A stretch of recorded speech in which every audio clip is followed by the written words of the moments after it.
Troisième pépite surprise que je vous adresse à vous toutes les belles lumières qui faites partie de ma communauté. Ce matin, pendant le temps de ma pratique de méditation, par rapport à un sujet que je traverse avec ma compagne, j'ai réalisé à quel point la peur a toujours fait partie de ma vie, et ce depuis extrêmement longtemps, et comment il y a quelques années, ce sujet a été un sujet d'étude et de questionnement, en me demandant, mais finalement, quels sont les effets de la peur sur ma vie?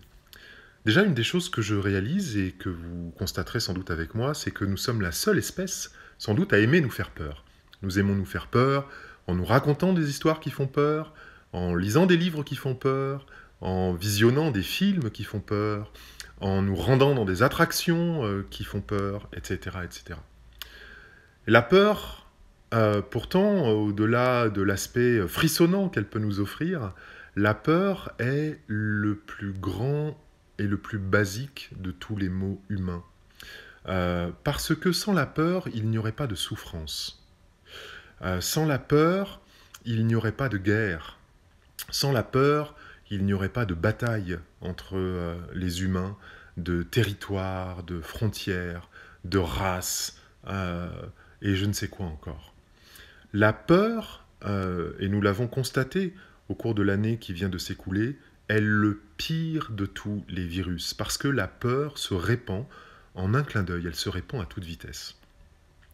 Lorsque je parle de la peur, je ne parle pas ici de la peur physique, physiologique, de cette peur qui nous sauve la vie lorsque nous nous trouvons dans une situation qui fait que, par exemple, nous traversons la rue, une voiture arrive un petit peu rapidement, et puis nous avons un ensemble de réactions physiques et physiologiques qui nous mettent dans une situation de combat, dans une situation de fuite, et qui vont nous permettre d'échapper à un danger qui pourrait nous coûter la vie.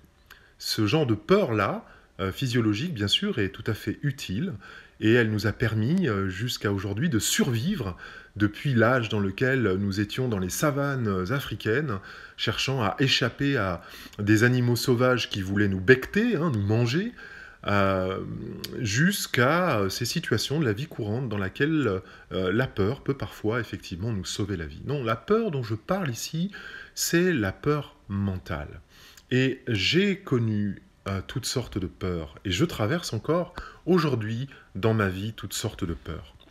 La peur d'avoir mal lorsque je me confronte à un effort physique important, ou lorsque je dois me rendre chez un médecin pour me faire piquer.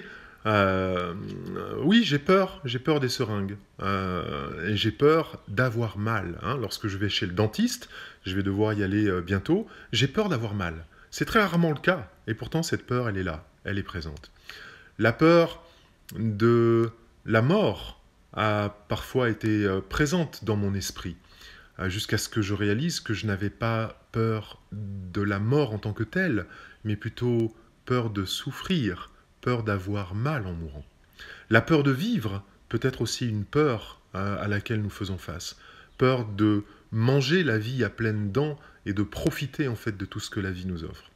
La peur d'échouer, bien sûr, la peur de perdre dans les projets qui sont les nôtres, projets personnels, projets d'entreprise, mais aussi parfois simplement pour la peur de perdre dans les jeux dans lesquels nous nous engageons dans notre quotidien.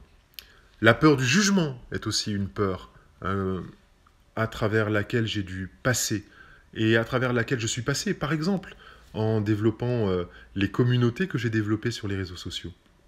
Le jugement est extrêmement souvent présent et j'ai entendu toutes sortes et lu toutes sortes de commentaires qui m'ont parfois touché profondément, blessé même parfois, tellement certains commentaires peuvent être acerbes, méchants, sans aucun fondement et pleins de jugement. La peur du rejet est une peur aussi que j'ai dû traverser. Nous cherchons tous à appartenir à un certain nombre de groupes, et parfois nous avons peur que le groupe nous rejette. La peur du ridicule, lorsque je me trouve une fois sur une plage au bord de l'océan et renversé par une vague, je me relève avec le maillot de bain sur les chevilles, je regarde autour de moi en me disant « Oh là là, les gens vont se moquer de moi ». La peur du ridicule peut être une peur aussi. La peur du mensonge, peur qu'on me mente.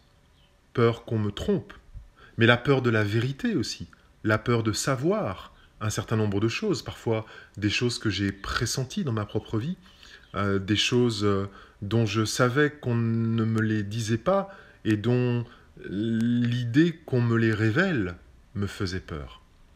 La peur de l'abandon, ce lien affectif que nous tissons parfois avec certaines personnes peut nous amener à avoir peur d'être abandonnés par les personnes que nous aimons le plus.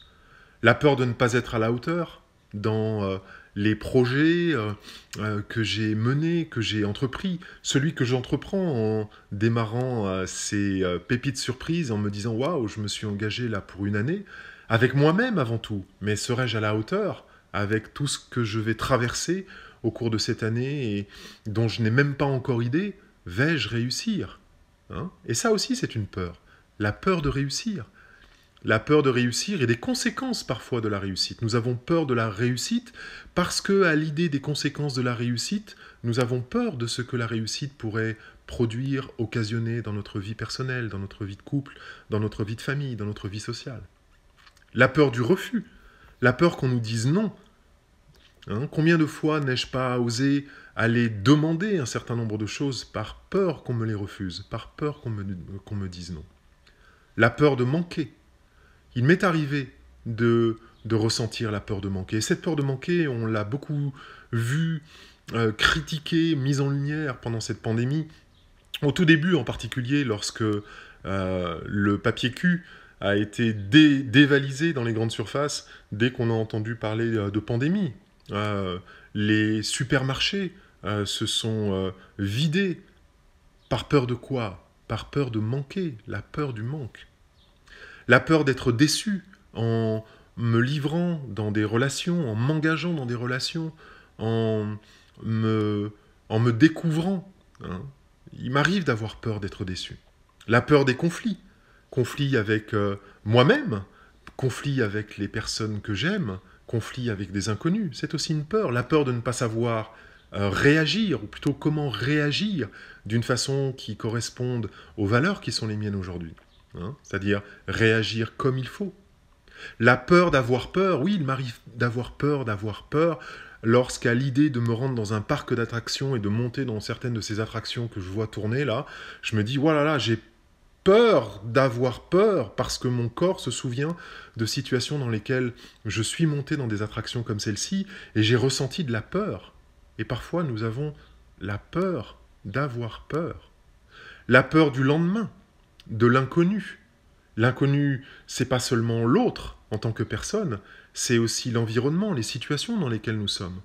Hein? Cette peur de l'inconnu, de ces lendemains pour lesquels nous n'avons pas d'idée, peut aussi être une peur extrêmement présente.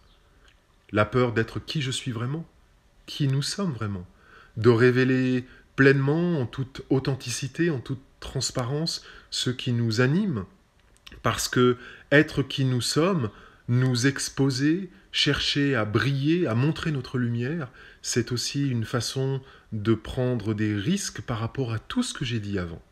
Et bien sûr, nous portons des masques, je porte des masques, dans ma vie de tous les jours, des masques qui sont liés au conditionnement, qui ont été les miens pendant ces 50 premières années de vie, des masques qui sont liés à ma culture, des masques qui sont liés aux cultures entrepreneuriales, organisationnelles, dans lesquelles j'évolue. Nous portons tous des masques qui font que nous ne sommes pas toujours exactement la même personne que ce que nous sommes au fond. Nous ne sommes pas exactement qui nous sommes avec nos patrons, avec nos collègues, avec nos enfants, avec nos parents, avec nos frères et sœurs, avec nos cousins, avec certains de nos amis. Nous nous comportons de façon différente parce que nous portons des masques sans arrêt.